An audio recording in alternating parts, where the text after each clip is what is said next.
The average person is said to spend 15 minutes in the bathroom. Why not take advantage of that time and learn something new? Presenting the 15-minute podcast on weird facts, crazy details, and funny particulars that you'll be able to enjoy while you're taking a on your free time. Welcome to The Shit with Sam Butler. Welcome to another episode of The Shit Podcast. I have a very special guest, stand-up comedian here in Ciudad Juarez, a good friend of mine, David Acosta. How are you? Fine. I'm so happy to be here. I'm not the best in English. I appreciate you giving it a shot, man. It's wonderful. And I have a deja vu. You have a deja vu? Yeah, but in another language. Oh, that's weird. You say exactly the same. Oh, yeah.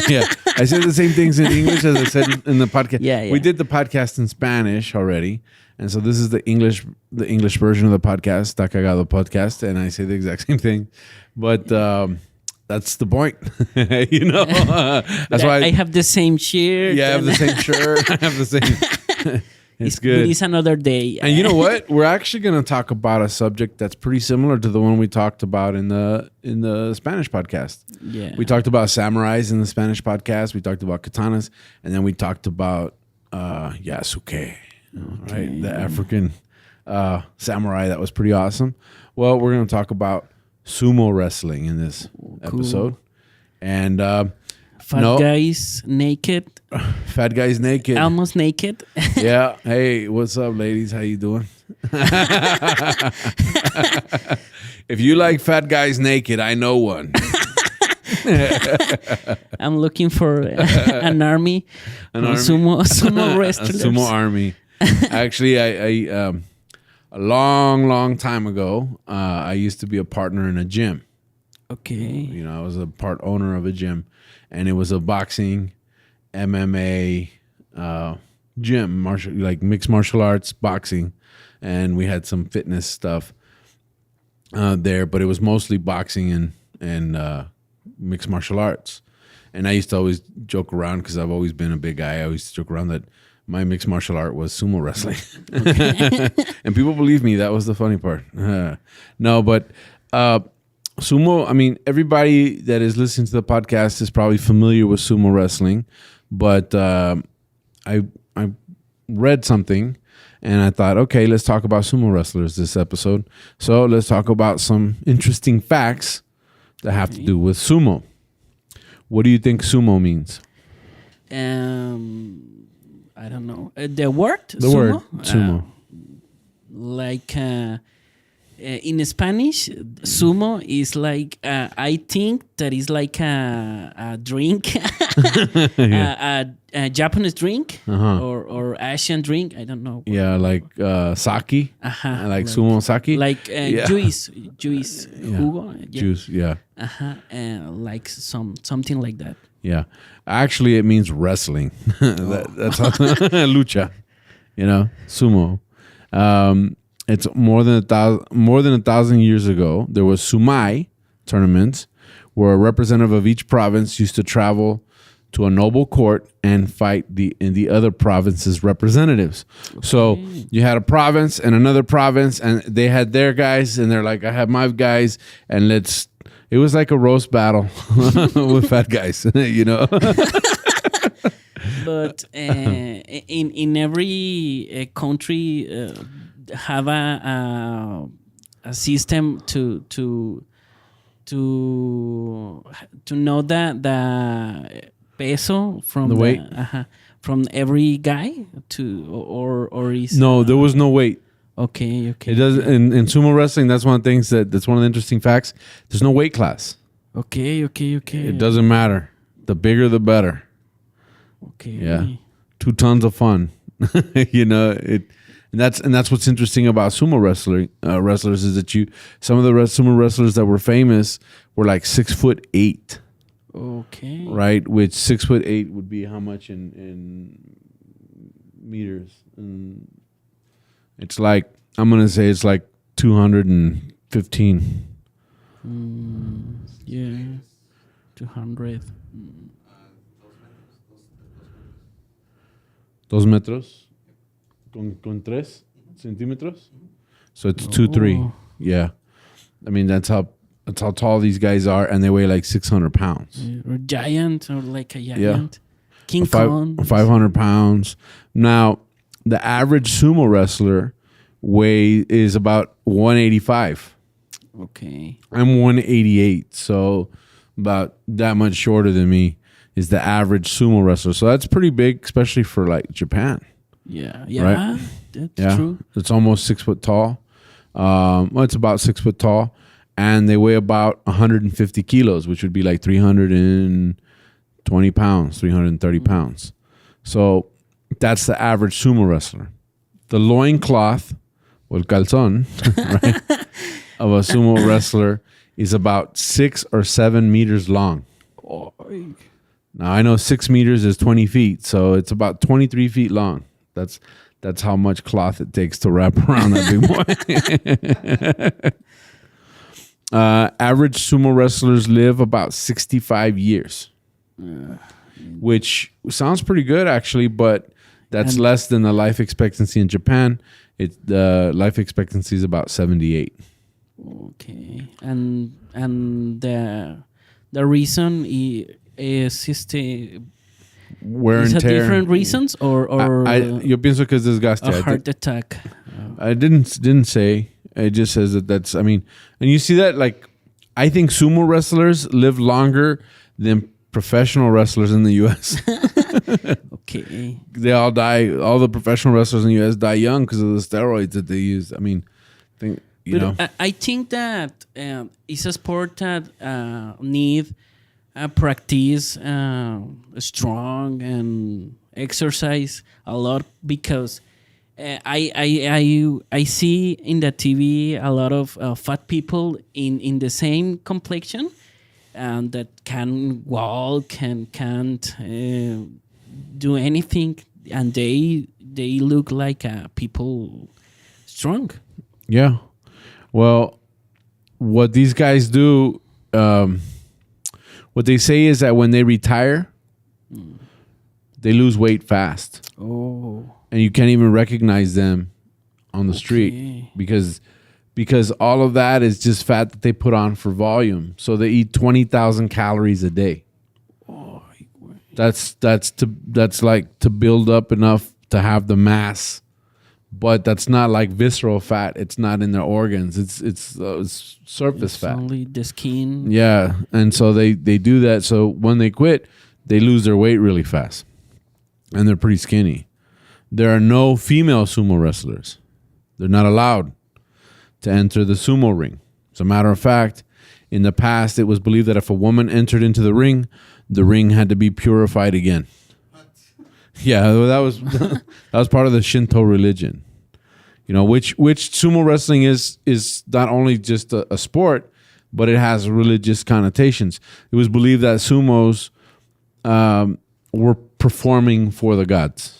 Okay. So when you go into the dojo or the ring, and you look around, it's decorated like a Shinto temple.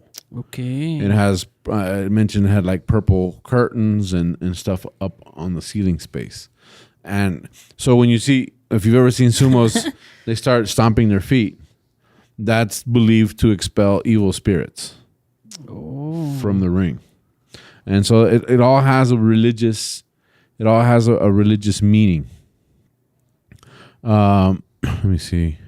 Because it's not an Olympic sport, right? No, it's not an Olympic sport. No, and it's a sport in Japan. There's some facts on there. They have tournaments, and they only have a certain amount of tournaments per year. Let's see, I have it right here. They eat 20,000 calories. I believe they have. Must have lost the fact.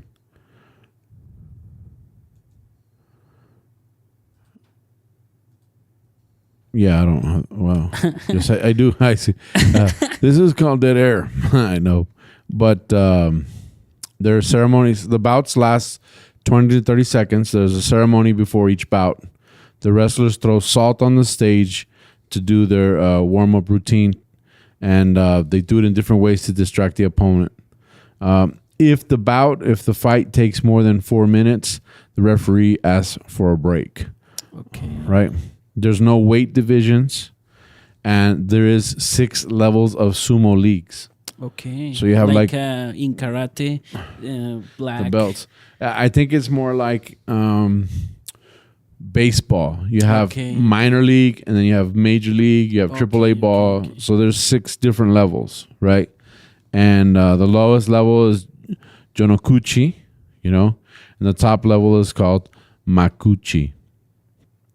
A wrestler who becomes champion in 2 consecutive seasons or who has some outstanding achievements becomes a Yokozuna. Yokozuna is the highest ranked. Okay. That's like Messi in soccer. Okay. It's like, I got to talk in terms, or it's like it's the top player. He's the top guy, right? And below Yokozuna, there are Oseki, Sekiwaki, Komosubi. And so this is the answer. There's 6 tournaments a year. Each tournament lasts for 2 weeks. Oh. 3 of the tournaments take place in Tokyo, January, May, and September, where the Sumo Museum is located. The other tournaments take place in Osaka, Nagoya, and Fukuoka. The last day of the tournament has the matches of the best wrestlers. Now, these guys have to also live, especially when they're young, they have to live in a dorm. They have to be part of a house, like sponsored. But how much young you must be to be in that complexion? I read somewhere that there was guys that started when they were like young, like 10, 12, 13 years old. Yeah. And when they're not fighting, they have to wear a kimono and then the hairstyle, like that, and sandals. Yeah. And when they're young, they have to wear the wooden sandals so you can hear them going. And that's so that that's to remind them that they need to keep working. Okay. Right? Sumo wrestlers don't make as much as professional athletes. For example, when you start thinking about baseball players and football players, or even soccer players, they're making millions of dollars a year, right? Well, the Yokozuna, the top sumo wrestler, gets and McDonald's. he gets all you can eat Big Macs. Yeah, he gets $100,000 for winning the tournament, and about $30,000 a month. Still pretty good money, but it doesn't compare, right? Yeah. Sumo wrestlers in the top division make about $8,000 to $10,000 a month, and most sumo wrestlers don't get paid. They get other kinds of compensation, like McDonald's. Yeah. I had some other interesting facts, but the reason I really wanted to talk about sumo wrestlers is because about maybe 5 or 6 years ago, I had heard this, and it turns out it was true, right? The first sumo wrestler to win and become Yokozuna that was not Japanese. Oh, it was black too. Yeah, he was also black. It was Yakuza. We know what happened. Now we know what happened with him.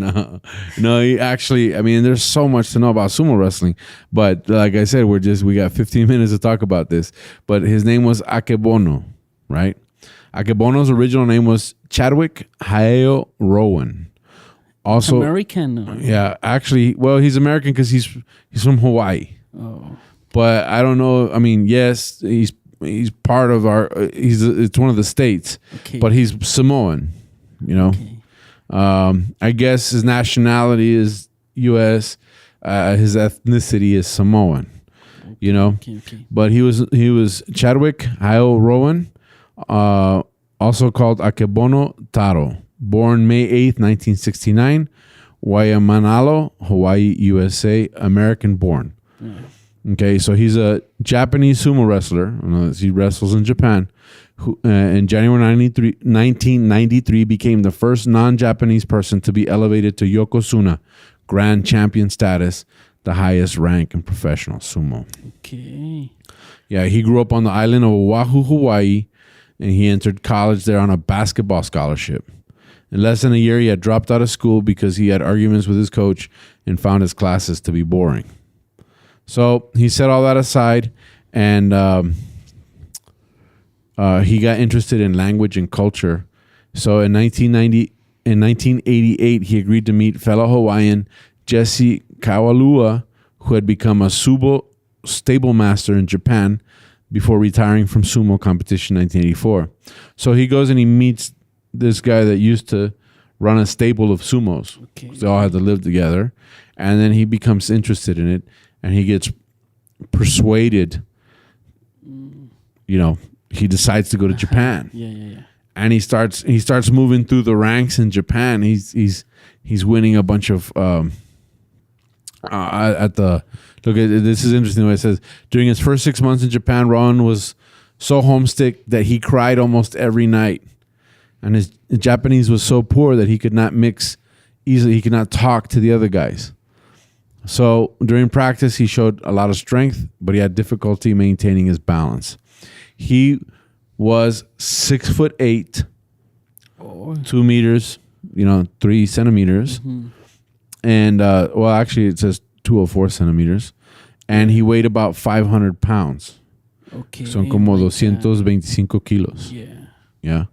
With persistence, he gradually developed techniques and skills.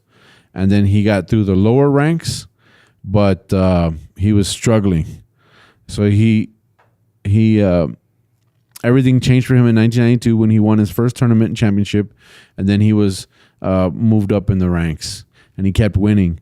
And in January 1993, he was promoted to Yokozuna, something that nobody else had been promoted. And it took him 30 competitions to get there. Wow. So not only was he the first non-Japanese person to be a Yokozuna, he did it in a short period of time, 30 competitions.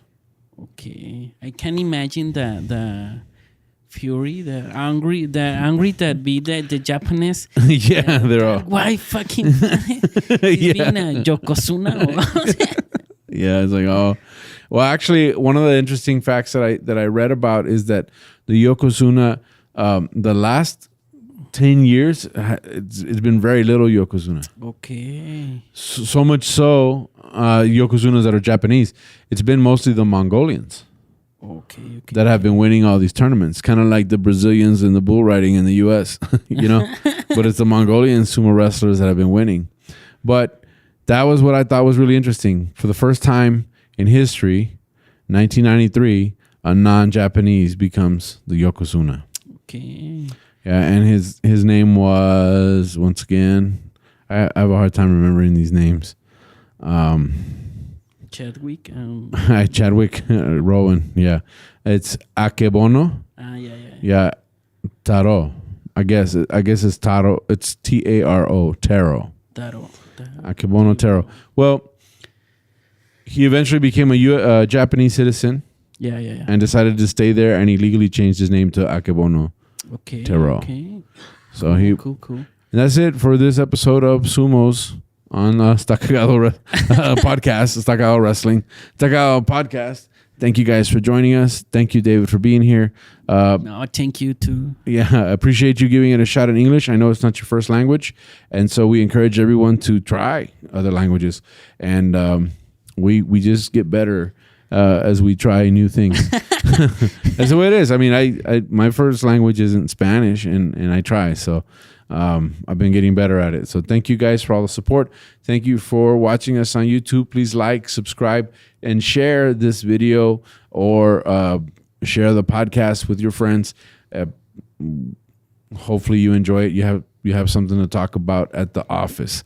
With that being said, how can people find you on social media? You can follow me in like David Acosta in everywhere. And I have another a podcast in Spanish. His name is Sin Estar Jugando, like this. Mm-hmm. And That's all. Thank you. That's it. Yeah, thank you, David. And, congratulations on all your success in stand-up comedy here in Ciudad Juarez. Yeah. Keep working. We all are working towards the same goal. So I appreciate you being on the show, and I appreciate your stand-up. So we'll wrap this up. You can find me as Tu Amigo Sam on all social media platforms, and also my YouTube channel. If you're listening to this on Spotify, you can find me on YouTube at Tu Amigo Sam, but also on all platforms for podcasts, as Sta Cagado Podcast. With that, we wrap this episode up. Thank you, guys. We'll catch you again next week.